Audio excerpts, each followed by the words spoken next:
Varicose veins కి సరైన చికిత్స కోసం సంప్రదించండి ఎవిస్ హాస్పిటల్. గురుగారు 2025 సంవత్సరంలో వృషభ రాశిలో జన్మించిన మహిళలకి మంచి చెడు ఏ విధంగా ఉండబోతుందో దయచేసి చెప్పగలరు? ఈ యొక్క వృషభ రాశిలో కృత్తిక 2, 3, 4 పాదాలు, రోహిణి 4 పాదాలు, మృగశిర మొదటి 2 పాదాల్లో జన్మించిన వాళ్ళు మహిళలు, స్త్రీలు, పిల్లలు వృషభ రాశికి సంబంధించిన వారుగా ఉంటారు. ఈ యొక్క ద్వాదశ రాశులలోకెల్లా ఈ 2025 సంవత్సరంలో వృషభ రాశిలో జన్మించినటువంటి మహిళలు, స్త్రీలు, యువతులు చాలా మటుకు అదృష్టవంతులని చెప్పవచ్చు. సంపూర్ణముగా అనుగ్రహం ఈ యొక్క మహిళలకి 2025 సంవత్సరంలో ఉండబోతుంది. గ్రహాలు కూడా అనుకూలంగా ఉన్నాయి. గతంలో చేపట్టినటువంటి పనులు ఏవైతే ఉంటాయో అవన్నీ ఆగిపోయి ఉంటాయో అవన్నీ కూడా పూర్తయ్యే అవకాశాలు ఈ వృషభ రాశిలో జన్మించిన మహిళలు చాలా ఎక్కువగా ఉన్నాయని చెప్పవచ్చు. ఎందుకంటే గ్రహాల అనుగ్రహం అలా ఉంది. ఇక్కడ 9 మే వరకు కూడా గమనించుకుంటే గురువు వృషభంలో ఉంటాడు. కాబట్టి జన్మరాశిలోని గురు ప్రభావంలో ఏమవుతుంది, కొద్దిగా ఓవర్ వెయిట్ పెరగడం కానీ, అలాగే అనుకున్న పనులు డిలే అవ్వడం కానీ 9 మే వరకు ఉంటుంది, తప్పదు. మళ్ళీ దీనికి తగ్గట్టుగానే 16 ఏప్రిల్ వరకు కూడా శని దశమ స్థానంలో సంచారం చేస్తున్నాడు. కాబట్టి వృత్తి, ఉద్యోగ, వ్యాపార సంబంధమైనటువంటి విషయాల్లో కొంత ఇబ్బందికర పరిస్థితులు అనేటువంటివి జనవరి 1 నుంచి ఏప్రిల్ వరకు ఎదుర్కోక తప్పదు. వీటన్నిటికంటే చూసుకున్నట్లయితే ఈ యొక్క కేతు పంచమ స్థానంలో, రాహు లాభస్థానంలో, రాహు కొంతవరకు యోగిస్తున్నాడు. ఈ రాహుగ్రహ ప్రభావం కాబట్టి మీరు ధైర్యంతో, రాహు ఎప్పుడు కూడా ధైర్యాన్ని కోరుకుంటాడు. కాబట్టి ఎవరికైతే పట్టుదల, ధైర్యం ఉంటుందో ఈ రాహు మీకు ఇక్కడ యాక్టివేట్ అవుతాడు. ఈ గురుశనులు ఇచ్చేటువంటి నెగిటివ్ని కూడా రాహు పాజిటివ్ చేసేస్తాడు. కాబట్టి మహిళలు అధైర్యపడకుండా ఈ సంవత్సరం అంతా కూడా మీరు పట్టువదలని ధైర్యంతో కనుక ముందుకు వెళ్తే మీరు అనుకున్నది సాధిస్తారండి, ఇంకా సందేహమే లేదు. ఇక గమనించుకున్నట్లయితే ప్రధానంగా ఈ యొక్క గ్రహ సంచార ప్రభావం వల్ల ఎలా ఉండబోతుంది, ఇంతకుముందు చెప్పుకున్నాం. మే 9 వరకు గురువు రాశిలోనే ఉండడం, తర్వాత మే 9 నుంచి సెప్టెంబర్ 28 వరకు ఉండే అసలు కథ ఇప్పుడు ప్రారంభమవుతుంది. అద్భుతం అండి. గురువు ద్వితీయ రాశిలో సంచారం చేస్తూ ధన ప్రవాహాన్ని ఇచ్చేస్తాడు. అనగా ఏంటి, మీరు ఏ పని అనుకున్న ఆ పనులలో లాభంతో కూడుకున్నటువంటి ఫలితాలు ఉంటాయి తప్ప అనవసరంగా ఎందుకు చేశామరా అన్నట్టుగా ఉండదు మే 9వ తారీఖు నుంచి సెప్టెంబర్ 28 వరకు కూడా. కాబట్టి అద్భుతంగా ఉంటుంది. అన్ని వ్యాపారస్తులు, ముఖ్యంగా కుకింగ్లో ఉన్నటువంటి వాళ్ళు, ఫుడ్ సంబంధించినటువంటి hotels, restaurant business, boarding and లాడ్జింగ్లో, ఆతిథ్య రంగంలో ఉన్నటువంటి మహిళలు, అలాగే కళాశాలలు నడుపుతున్నటువంటి మహిళలు, విద్యాలయాలు నడుపుతున్నటువంటి మహిళలు, జ్యువెలరీ రంగంలో ఉన్నటువంటి మహిళలు, ఎంపోరియంలో, క్లాత్ బిజినెస్లో అనగా బ్యూటీ పార్లర్ రంగంలో ఉన్నటువంటి మహిళలు, ఇలా చెప్పుకుంటూ పోతే అన్ని రంగాలలో ఉన్నటువంటి వాళ్ళు, ముఖ్యంగా తీర్థయాత్రలు చేసేటువంటి మహిళలు, అలాగే ఈ యొక్క మే 9 నుంచి సెప్టెంబర్ 28 వరకు దైవ సంబంధమైనటువంటి కార్యక్రమాల్లో ఉంటారు. దైవ క్షేత్ర దర్శనం మీకు కలుగుతుంది. పెద్దల ఆశీర్వచనాలు మెండుగా ఉంటాయి. ఇక సంబంధించి చూసుకున్నట్లయితే ప్రధానంగా తీర్థయాత్రలు పెట్టేటువంటి వాళ్ళు, అలాగే పూజా స్టోర్స్ నడిపేటువంటి వాళ్ళు, పూజా సంబంధమైనటువంటి వస్తువులు అమ్మేటువంటి వాళ్ళు, వీళ్ళందరికీ కూడా అధిక ధనాదాయము, వ్యాపార విస్తరణ చేసుకుంటారు. మీరు ఏవైతే మనసులో అనుకున్నారో, జీవితం బాగుండాలి, ఎదగాలనుకుంటారు కదా ప్రతి వ్యక్తి, ఈ మే 9 నుంచి సెప్టెంబర్ 28 మధ్యకాలంలో మీ ప్రణాళికల్ని రూపొందించేసేసి అమలుపరచండి. తప్పకుండా విజయం మీదే అవుతుంది. ఇక సెప్టెంబర్ 28 నుంచి నవంబర్ 11 వరకు, అంటే దాదాపుగా 45 రోజుల పాటు ఉండేటి సమయము కొద్దిగా గడ్డు కాలం.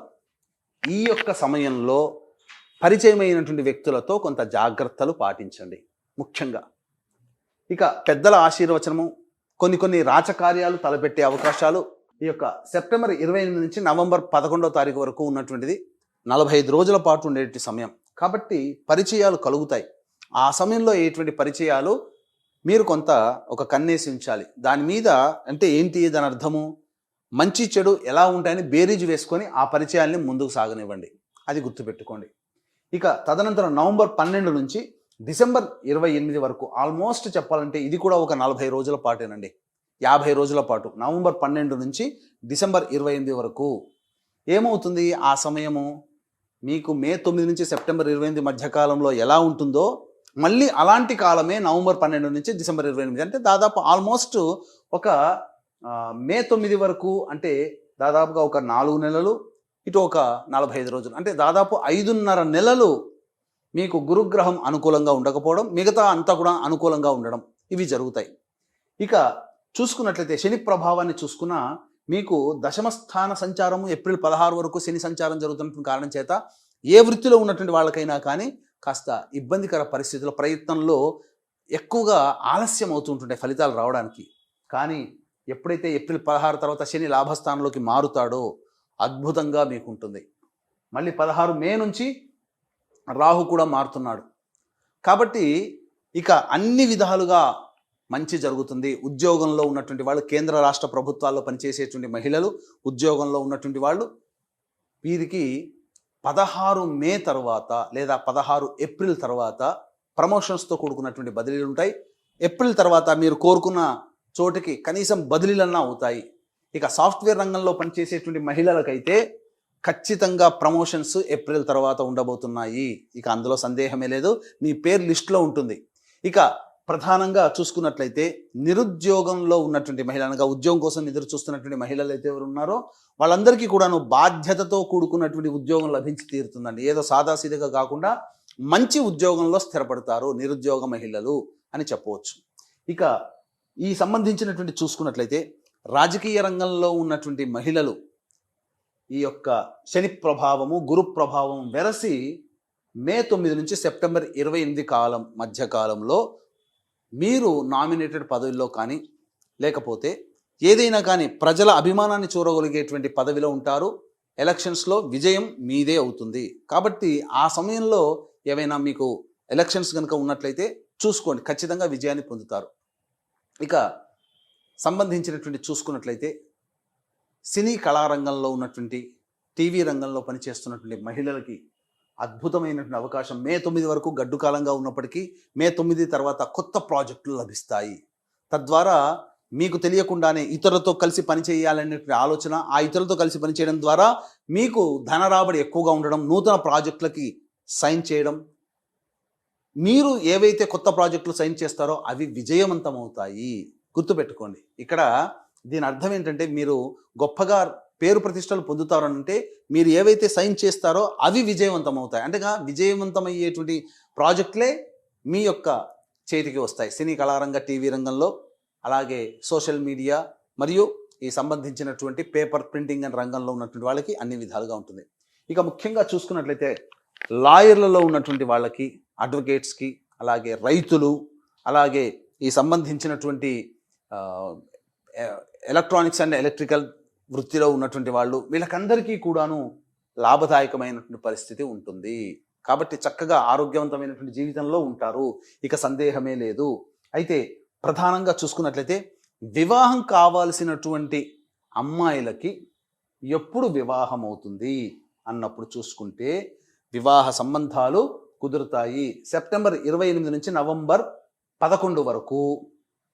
అలాగే చూసుకుంటే మే 9వ తారీఖు వరకు, జనవరి 1 నుంచి మే 9వ తారీఖు వరకు అద్భుతమైన సమయం, వివాహం నిశ్చయం అవుతుంది ప్రయత్నం చేస్తే. మళ్ళీ సెప్టెంబర్ 28 నుంచి నవంబర్ 11 మధ్య కాలంలో వివాహాలు నిశ్చయం కావడం కానీ వివాహము జరగడం కానీ జరుగుతుంది. సంతానం కోసం ఎదురు చూసేటువంటి మహిళలకి ఈ చెప్పినటువంటి మే 9 లోపల కానీ సెప్టెంబర్ 28 నుంచి నవంబర్ 11 మధ్యలో కానీ సంతానం చేతికి అందుతుంది, అనగా డెలివరీ అవుతుంది. ఇక గమనించుకున్నట్లయితే ప్రధానంగా ఈ యొక్క జనవరి 21 వరకు కూడా గురు ప్రభావం పోయి ఇక కుజ ప్రభావంలోకి చూసుకుంటే జనవరి 21 కూడాను స్తంభించి ఉండడం.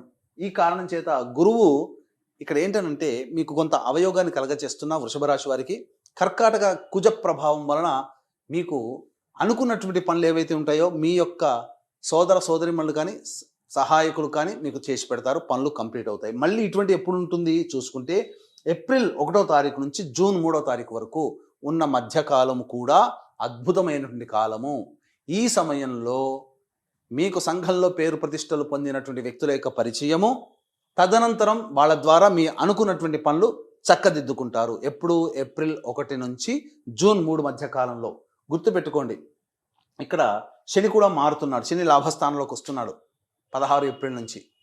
కాబట్టి ఏప్రిల్ 3వ తారీఖు నుంచి ఇంచుమించు శుభగ్రహాలు పాపగ్రహాలు కూడా అనుకూలిస్తాయి. శత్రువుల మీద విజయం పొందే అవకాశం ఇప్పుడు ఉంటుంది. ముఖ్యంగా ఏప్రిల్ 1 నుంచి జూన్ 3 మధ్య కాలంలో వివాదంలో ఉన్నటువంటి భూములు కానీ, లేదా మీకు తల్లిగారింటి నుంచి రావాల్సినటువంటి పైకం అనగా డబ్బులు కానీ, ఏవైనా ఆస్తిలో వాటాలు కానీ, ఇవి ఒక అంగీకారానికి వచ్చేసేస్తారు. తద్వారా కోర్టు కేసులు క్లోజ్ అవుతాయి. ఏవైనప్పటికీ, ఏ కేసులు అయినప్పటికీ కూడాను క్లోజ్ చేసుకునే అవకాశాలు ఏప్రిల్ 1వ తారీఖు నుంచి మీకు ఈ సంబంధించినటువంటి జూన్ 3 మధ్య కాలంలో మంచి జరుగుతుంది. ఇక ఈ యొక్క వృషభ రాశిలో జన్మించినటువంటి విద్యార్థినులకి ప్రధానంగా 16 మే తర్వాత విద్య చక్కగా ఉంటుంది. అనుకున్నటువంటి విధానంగా మంచి కళాశాలలో ప్రవేశం అనేటువంటిది లభిస్తుంది. తద్వారా మంచి స్థితిగతుల్లో ఉంటారని చెప్పవచ్చు. ఇక గమనించుకున్నట్లయితే సెప్టెంబర్ 11 నుంచి అక్టోబర్ 25 మధ్య కాలంలో నిరుద్యోగస్తులకు కానీ, ఉద్యోగంలో చేస్తున్నటువంటి వాళ్ళకి కానీ, ప్రమోషన్స్తో కూడుకున్నటువంటి బదిలీలు కానీ, లేకపోతే ఉద్యోగంలో హైక్ అనేటువంటిది కలుగుతుంది. నిరుద్యోగస్తులు ఉద్యోగం లభించే అవకాశాలు ఎక్కువగా ఉంటాయి. ఇక మార్చి 13 నుంచి ఏప్రిల్ 12 వరకు ఈ మధ్యకాలం, ఫిబ్రవరి 11 నుంచి మార్చి 13 వరకు, మార్చి 13 నుంచి ఏప్రిల్ 12 వరకు, ఇంచుమించు ఫిబ్రవరి 11 నుంచి ఏప్రిల్ 12 వరకు ఉన్నటువంటి కాలం నిరుద్యోగస్తులకి ఉద్యోగం లభించేటువంటి అవకాశం ఉంటుంది. కాబట్టి ఒక రకంగా కొన్ని గ్రహాలు కొన్ని సమయాల్లో మీకు అనుకూలంగా లేకపోయినప్పటికీ మిగతా గ్రహాల యొక్క అనుగ్రహం ఉన్నది. కాబట్టి దైవానుగ్రహాన్ని పొందే ప్రయత్నం నిరంతరం చేసుకుంటూ ఈ యొక్క కాలాన్ని మీరు వెళ్ళదీసుకోవాలి. మళ్ళీ ఎప్పుడు అనుకూలంగా ఉంటుంది? జూలై 15 నుంచి ఆగస్టు 16 మధ్య కాలంలో ఉద్యోగంలో అనుకూలత, నిరుద్యోగస్తులకి ఉద్యోగం లభించడం, ఇవన్నీ ఉంటాయి. ఇక ముఖ్యంగా గమనించుకున్నట్లయితే మే 9 వరకు దాంపత్య సమస్యలతో ఇబ్బంది పడేటువంటి వాళ్ళు కానీ, అలాగే సెప్టెంబర్ 28 నుంచి నవంబర్ 11 మధ్య కాలంలో దాంపత్య సమస్యలతో ఇబ్బంది పడేటువంటి వాళ్ళు సమస్యలు తొలగించుకుంటారు. చర్చించుకొని సమస్యని సమసిపోతుంది. వ్యాపార భాగస్వాముల మధ్య ఉన్న పొరపచ్చాలు కూడా తొలగిపోతాయి. ముఖ్యంగా రైతులు, ఈ యొక్క వృషభ రాశిలో జన్మించినటువంటి మహిళా రైతులు ఎవరైతే ఉంటారో వాళ్ళ ప్రథమార్థంలో వాళ్ళకి కొన్ని కష్టాలు వచ్చినా, అనగా మే తర్వాత చేసేటువంటి ప్రతి పంట కూడా, మే తర్వాత చేతికి వచ్చే పంట కూడా అధిక దిగుబడి రావడం కానీ, లేకపోతే మార్కెట్ కంటే ఎక్కువగా రేటు పలకడం కానీ మే 9 తర్వాత ఉండబోతుందని చెప్పవచ్చు. ఏ తర్వాత చూసుకున్నట్లయితే వృషభ రాశి వారు ఈ యొక్క బంగారాన్ని చేతిలో పట్టుకున్నట్టుగా పట్టిందల్లా బంగారమే అన్నట్టుగా ఉంటుంది. అయితే ప్రధానంగా దైవానుగ్రహం అందరికీ ఉండాలి. ఎందుకంటే కేవలం మీ ఒక్కరి రాశి ప్రభావము మీ కుటుంబంలో కాదు కదా. మీకు వివాహమైతే భర్త, మీ కడుపున పుట్టిన సంతానం యొక్క ప్రభావము మీ మీద ఉంటుంది. వివాహం కాకపోతే మీ తోడబుట్టిన వాళ్ళు, మీ తల్లిదండ్రుల యొక్క ప్రభావం కూడా మీ మీద పడుతుంది. కాబట్టి అందుకనే ఇప్పుడు మనకు గమనించుకున్నట్లయితే తోడబుట్టిన వాడు, మీరు బాగా చదువుతుంటుంటారు, తోడబుట్టిన వాడి యొక్క ప్రభావం సరిగా లేనప్పుడు అతని యొక్క మంచి చదువు అనేటువంటిది ఉండకపోవచ్చు. ఆ వేదన కూడా మీకు పడుతుంది కదా. కాబట్టి ఏది ఏమైనప్పటికీ కూడాను మీతో పాటు రక్త సంబంధీకుల ప్రభావం మీ యొక్క జన్మ జాతకాన్ని కూడా ప్రభావితం చేస్తుంది. కాబట్టి అందరికీ మంచి జరగాలి అనేటువంటి ఒక సదుద్దేశంతో ఈ జనవరి 25 అనగా జనవరి 1వ తారీఖు నుంచి 2025 సంవత్సరంలో జనవరి 1వ తారీఖు నుంచి డిసెంబర్ 31వ తారీఖు వరకు 12 నెలల పాటు మీ కుటుంబంలో జాతకరీత్యా కలుగు విద్య, వివాహ, ఉద్యోగ, దాంపత్య, సంతాన, అనారోగ్య సమస్యలు సమసిపోవాలి. సంవత్సరం అంతా కూడాను సమస్యలు సమసిపోవాలి.